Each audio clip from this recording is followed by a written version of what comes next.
আরে এই দেখুন, হুবহু ডিমের মতো দেখতে নকল ডিম। দেখলে চেনার উপায় নেই, কেউ বুঝতে পারবে না। একেবারে হাঁসের ডিম, মুরগির ডিমের মতোই দেখতে।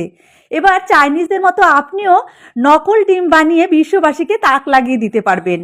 এটা যে দেখবে তারই মনে হবে এটা একটা সেদ্ধ ডিমের খোসা ছাড়ানো হচ্ছে। আসলে এটা কিন্তু আসল ডিম নয়, এটা হচ্ছে একটা নকল ডিম। তো শুধু ডিমই কেন, ডিমের নকল পোজ বানিয়েও আমি দেখিয়ে দিচ্ছি। একেবারে মাথা ঘুরে যাবার মতো রেসিপি, যে দেখবে তারই চোখে ধাঁধা লেগে যাবে। প্রথমেই নিয়ে নিলাম 1 কাপ তরল দুধ। দুধ একটুখানি জাল দিয়ে নিচ্ছি, খুব বেশি জাল দেবার প্রয়োজন নেই, সামান্য একটু জাল দিলেই হবে। তারপর এর মধ্যে আমি সামান্য পরিমাণে ভিনিগার দিয়ে দিলাম।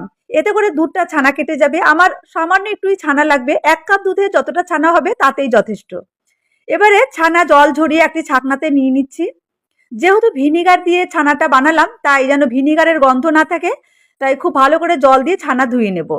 আর খেয়াল রাখতে হবে ছানায় যেন একটুও জল না থাকে, ভালো করে চেপে চেপে জল ঝরিয়ে নিতে হবে। মানে একটু শুকনো শুকনো করে যদি ছানাটা রেডি করা যায় তাহলে রেসিপিটা একদম পারফেক্ট হবে। কি যে আপনাদের বলবো, আসলে একটা দিদির কাছে এই রেসিপিটা আমি দেখেছি, দেখার পর আমি চোখই সরাতে পারছিলাম না। এতটা আকর্ষণীয় যে আমি না বানিয়ে থাকতে পারলাম না। আপনারাও হয়তো কোথাও এই রেসিপিটা দেখে থাকতে পারেন। আসলে এটা কিন্তু কোনো ডিমই নয়, এটা এক ধরনের মিষ্টি, আর এই রেসিপিটার নাম হচ্ছে ডিম মিষ্টি। কি আর বলবো, মানে আমার কোনো ভাষা নেই, এটা দেখার পর আমি জাস্ট অবাক হয়ে গেছি। তো দেখুন, ডিম যেরকম দেখতে হয়, এক সাইডে সরু আর এক সাইডে একটুখানি চ্যাপ্টা মতো, ঠিক এই জায়গাটা একটা ছিদ্র করে নিতে হবে। তো আমার এই রেসিপিটার জন্য কয়েকটা ডিমের খোসা লাগবে, তাই জন্য কয়েকটা ডিম নিয়ে নিয়েছি। খুব সাবধানে একটা ছিদ্র করে নিচ্ছি যেন খোসাটা ভেঙে না যায়। তারপর এখান থেকে ডিমের মধ্যে যে সাদা অংশ আর কুসুম আছে সেটা বের করে নেব।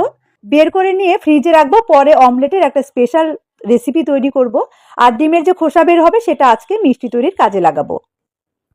এইভাবে আমি 5টা ডিমের খোসা রেডি করেছি। আর খোসার মধ্যে ভালো করে জল দিয়ে একটা আঙুলের সাহায্যে ভেতরটায় ঘষে ঘষে সুন্দর করে পরিষ্কার করে নিয়েছি। এখন আর একটুও কাঁচা ডিমের গন্ধ নেই। এবারে 5টা খোসায় আমি একটা টিস্যু পেপারের উপরে উপুর করে করে রাখবো, যেন সম্পূর্ণ জল ঝরে একদম শুকনো হয়ে যায়। যতগুলো মিষ্টি তৈরি করতে ইচ্ছে করবে, ডিমের খোসাও ততগুলো রেডি করে নিতে হবে। এদিকে ছানারও ভালো করে জল ঝরে গেছে, একটা প্লেটে নিয়ে নিলাম। এই ছানাটুকু দিয়ে আমি ডিমের কুসুম তৈরি করব। ডিম হলেও যেহেতু এটা মিষ্টি, তাই মিষ্টিতে যেন কোনো রকম স্বাদের কমি না হয়, এজন্য আমি এখানে মিষ্টির জন্য দিয়ে দিলাম চা চামচের 1 চামচ চিনি, আর 2 চামচ আমি গুঁড়ো দুধ দিচ্ছি। এর টেস্ট অনেক ভালো আসবে। আর দিচ্ছি সামান্য একটু লবণ। মিষ্টি জিনিসে যদি একটু লবণ দেওয়া যায় টেস্টটা কিন্তু অনেক বাড়ে। আর এতে যেহেতু কোনো রকম গন্ধ নেই, তাই আমি ভালো সুগন্ধের জন্য একটুখানি ঘি দিলাম। আর সামান্য একটু অরেঞ্জ ফুড কালার ব্যবহার করছি, খুবই সামান্য কিন্তু দিতে হবে।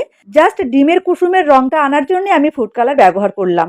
এখানে ইয়েলো ফুড কালার বা অরেঞ্জ ফুড কালার যে কোনো একটা দিলেই হবে। এখন হাত দিয়ে সবকিছু একসঙ্গে ভালো করে মেখে নেব। তবে কুসুম তৈরির জন্য ছানাতে ঘি আর গুঁড়ো দুধটা না দিলেও হবে, শুধু চিনি আর ফুড কালার দিয়েই ছানা মেখে নিতে পারেন। তবে এগুলো দিলে খেতে খুব ভালো লাগবে।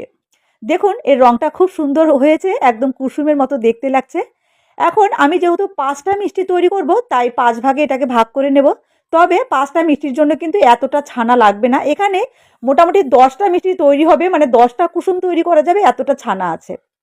তো দেখুন আমি ছোট ছোট করে বলের মতো তৈরি করে নিলাম, মানে কুসুমের মতো। এখানে আমি 5টা কুসুমি রেডি করে নিয়েছি। আর এই যে ডিমের খোসা, দেখুন এটা কিন্তু একদম শুকনো হয়ে গেছে, একটুও জল নেই। এবারে স্ট্যান্ডের উপরে ডিমের খোসাগুলো বসিয়ে যে ডিমের কুসুমগুলো তৈরি করলাম সেগুলো একটা একটা করে ডিমের খোসার মধ্যে দিয়ে দিতে হবে। আর এটা বানানোর সময় কোনো চিন্তার কারণ নেই, যদি ডিমের খোসার মধ্যে এই কুসুমগুলো দেওয়ার সময় খোসার সঙ্গে লেগেও যায় তবু অসুবিধে নেই, পরে টিস্যু পেপার দিয়ে একটু মুছে নিলেই কিন্তু হবে। তো ডিমের কুসুমটা তো রেডি হয়ে গেল, এখন রেডি করতে হবে ডিমের সাদা অংশ। তো বন্ধুরা, ডিমের সাদা অংশ তৈরি করার জন্য আমি কড়াইয়ে দিয়ে দিচ্ছি 1 কাপ তরল দুধ। আর গ্যাসের ফ্লেমটা কিন্তু এখনো অন করিনি। এই অবস্থাতেই সামান্য পরিমাণে চিনি দিচ্ছি, মানে একটা কাপের 4 ভাগের 1 ভাগ চিনি দিয়েছি। মানে 1 কাপ দুধে যতটা চিনি দিলে ভালো হয় ততটা দিতে হবে। আর সামান্য একটু দিলাম লবণ, আর দিচ্ছি আগার আগার পাউডার। এই আগার আগার পাউডারটা আপনারা যে কোনো মুদিখানার দোকানে খোঁজ করলে পেয়ে যাবেন, বড় শপিং মলগুলোতে তো আপনারা পেয়েই যাবেন। তো দেখুন এই প্যাকেটের আগার আগার পাউডারটা আমি ব্যবহার করলাম। এখান থেকে 4 চামচের 3 চামচ মতো আগার আগার পাউডার আমি দুধের মধ্যে দিয়ে দিচ্ছি। আর এটা দেওয়ার জন্য দুধ খুব সুন্দর জেলির মতো তৈরি হয়ে যাবে। এখন আমি গ্যাসের ফ্লেমটাকে অফ রেখেই কিন্তু খুব ভালো করে মিশিয়ে নেব। যখন এটা ভালো করে মেশানো হয়ে যাবে তারপর আমি গ্যাসের ফ্লেমটাকে অন করে দেব। তো দেখুন এখন আমি গ্যাসের ফ্লেমটাকে অন করে দিচ্ছি। এবারে অনবরত নাড়াচাড়া করতে হবে, তবে খুব বেশিক্ষণ এটা জাল দেওয়ার প্রয়োজন নেই। যখন 2-3 বলক চলে আসবে তখনই কিন্তু এটা রেডি হয়ে যাবে। বেশিক্ষণ জাল দিলে দেখা যাবে যে আবার এর মধ্যেই জমাট বাঁধতে শুরু করে দিয়েছে। তো দেখুন এটা কিন্তু জাল দেওয়া হয়ে গেছে। এখন আমি গ্যাসের ফ্লেমটা অফ করে দিলাম। এখন আর দেরি নয়, খুব তাড়াতাড়ি করেই যে মোল্ডগুলো আমি রেডি করেছিলাম মানে ডিমের খোসা, এর মধ্যে দেখুন কুসুমগুলো দেওয়া রয়েছে। এবারে এর মধ্যে একটি ফানেলের সাহায্যে আমি এই দুধ ভরে দেব। প্রত্যেকটা খোসাতেই একদম ভরে ভরে দুধ দিয়ে দিতে হবে। তো বন্ধুরা, আমার রেসিপিগুলো যদি আপনাদের ভালো লাগে, এরকমই আরও নতুন নতুন রেসিপি দেখতে চান, তাহলে কিন্তু আমার চ্যানেলটি সাবস্ক্রাইব করে রাখতে হবে। আর দেখবেন পাশে একটা কালো রঙের অল বাটন আছে, সেটিও ক্লিক করে রাখবেন, তাহলে আমি ভিডিওগুলো আপলোড করার সঙ্গে সঙ্গে আপনাদের কাছে নোটিফিকেশান পৌঁছে যাবে। তো দেখুন সবগুলো ডিমের খোসাতে আমি দুধ ভরে নিলাম। এবারে কি হচ্ছে সেটা আমি আপনাদের একটু পরে দেখাচ্ছি। আমি 1 ঘন্টার জন্য ফ্রিজে এটা রেখে দেবো। তো দেখুন এখানে আমি 2টো বাটি নিয়ে নিলাম, কারণ সব কিছু একটু একটু করে বেঁচে গেছে। যতটা পরিমাণে আমি রেডি করেছিলাম ওই 5টা মিষ্টি তৈরি করতে কিন্তু সবটা লাগেনি। তো কিছুটা ছানাও বেঁচে গেছিলো। তো 2টো আমি কুসুমের মতো বড় বড় বল তৈরি করে বাটিতে দিয়ে দিলাম। আর যে সাদা অংশটা তৈরি করেছি সেটাও বেঁচে গেছিলো, সেটাও আমি বাটিতে দিয়ে দিচ্ছি। 2 বাটিতেই আমি যতটা বেঁচেছিল দিয়ে দিলাম। এখন এই বাটি দুটো আমি ফ্রিজে 1 ঘন্টার জন্য রেখে দেবো। যদি আপনাদের হাতে সময় না থাকে, খুব তাড়া থাকে, তাহলে আধ ঘন্টার জন্য ডিপ ফ্রিজে রেখে দিন, তারপর বের করে নেবেন। তো আমি 1 ঘন্টা এটা নর্মাল ফ্রিজে রেখে বের করে নিলাম। দেখুন কত সুন্দরভাবে সেট হয়ে গেছে। আর ওই যে বাটি দুটো রেখেছিলাম সেই বাটি দুটোও কিন্তু খুব সুন্দরভাবে সেট হয়ে গেছে। দেখুন চামচে একটুও লাগছে না। এখন হচ্ছে সেই মুহূর্ত, যে দেখবে তারই চোখে ধাঁধা লেগে যাবে।